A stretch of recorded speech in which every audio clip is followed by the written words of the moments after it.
चलिए नेक्स्ट देखते हैं डेल्टा कनेक्शन के लिए फेज वोल्टेज और फेज करंट की वैल्यू क्या आती है। ठीक है, तो हमने यहाँ पे देखिए एक संयोजन बना रखा है। ठीक है, ये आपका सप्लाई है।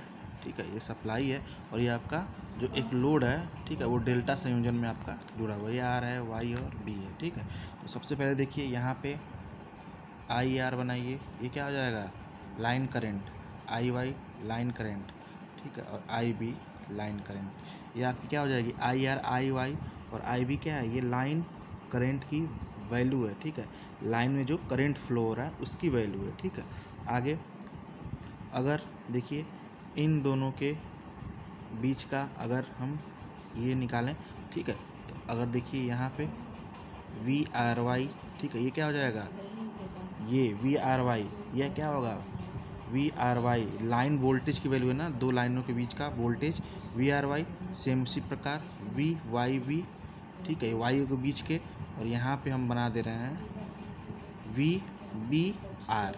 ये सब क्या है, लाइन वोल्टेज है। ठीक है, यानी कि अगर वी एल बराबर हम लिखें कर लिख सकते हैं V R Y V Y B बराबर वी बी आर। ये क्या है, लाइन वोल्टेज की वैल्यू है, लाइन वोल्टेज की वैल्यू है। ठीक है, अब देखिए आगे अब देखिए ये आई आर करंट जब जैसे ही आर के पास पहुंचेगी, ठीक है, यहाँ दो भागों में डिवाइड हो जाएगी ये। ठीक है, इधर और इधर। सबसे पहले देखिए जो करंट की डायरेक्शन होती है वो एक लूप वाइज चलती है, ये आर, ठीक, ये आर वाली करंट पहले तो यहाँ पे आएगी, सेम उसी प्रकार वाई वाली करंट आपकी वाई वाली करंट इस वाई कॉइल में जाएगी, पहले अपने रिस्पेक्टिव कॉइल में जाती है, बी वाली करंट अपने रिस्पेक्टिव कॉइल में। ठीक है, तो ये बी कॉइल, ये आर कॉइल, वाई कॉइल और बी कॉइल। ठीक है, ये करंट की हमने डायरेक्शन दे दी। ठीक, तो अब देखिए यहाँ पे जो करंट पहुँचेगी वो क्या हो जाएगी, आई आर वाई। ये करंट यहाँ पे देखिए दो भागों में डिवाइड हो जा रही है। ठीक है, ये करंट क्या हो जाएगी, आई वाई बी, यानी कि यहाँ से करंट वाई में भी आ रही है और उसके बाद बी फेज से भी ये जुड़ा हुआ है ना। ठीक है, सेम इसी प्रकार यहाँ पे क्या आ जाएगा, करंट आई बी आर। देखिए करंट आई बी है वो बी में भी जाएगी और आर में भी जाएगी। ठीक है, तो अब देखिए ये हमने क्या लिख लिया, आई बी आर आई आर, ये क्या लिख लिया हमने, ये फेज करंट की वैल्यू लिख ली। ठीक है, ये फेज करंट की वैल्यू है। ठीक है, यानी कि हम अगर लिखें यहाँ पे फेज करंट आई पी बराबर क्या है,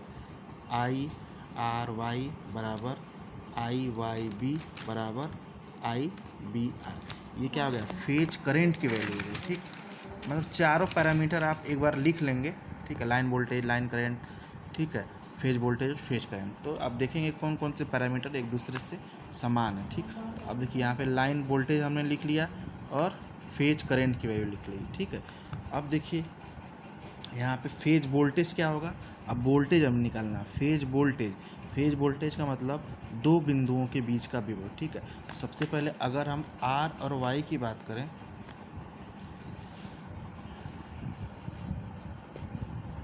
ठीक है, अगर हम आर और वाई फेज के बीच में फेज वोल्टेज निकालें तो क्या हो जाएगा, वी आर वाई। ठीक है, यही तो फेज वोल्टेज होगा।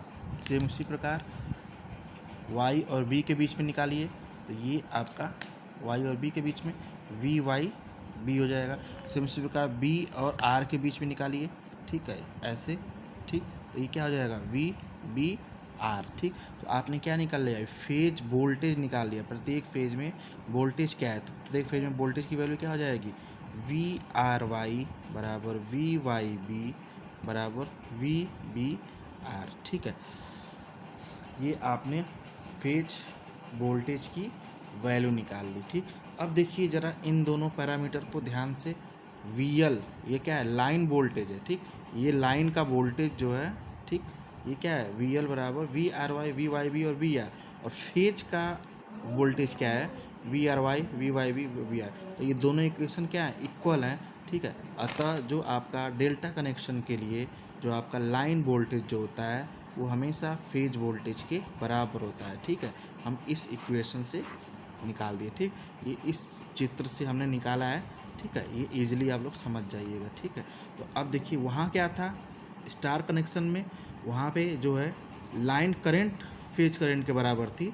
ठीक है, लेकिन डेल्टा कनेक्शन में लाइन वोल्टेज जो है वो फेज वोल्टेज के बराबर होता था। वहाँ पे करंट बराबर होती थी, लाइन करंट और फेज करंट।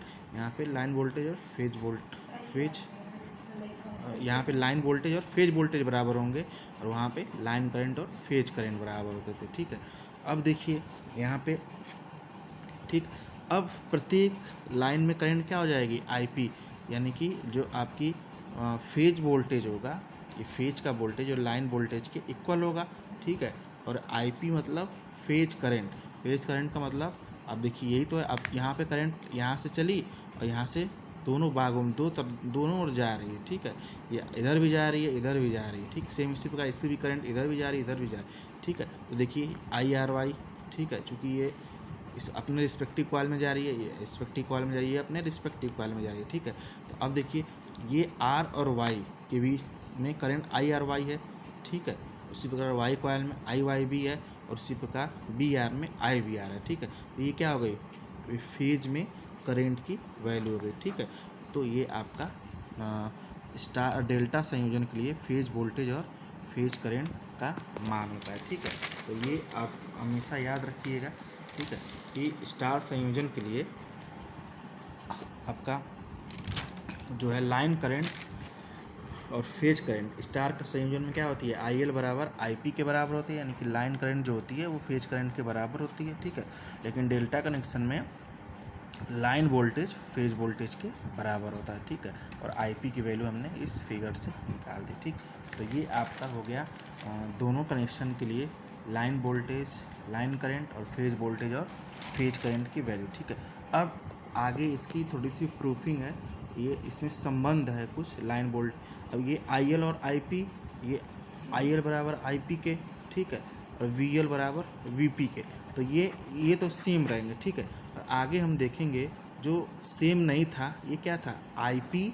ठीक, और उसमें क्या सेम नहीं था, फेज वोल्टेज में संबंध क्या है। ठीक है, यानी फेज वोल्टेज वी पी और फेज करंट में संबंध क्या है। ठीक है, चलिए तो आगे हम नोट्स भेज रहे हैं, तब तक इस वीडियो को आप अच्छे से देख लीजिएगा। ठीक है, थैंक यू।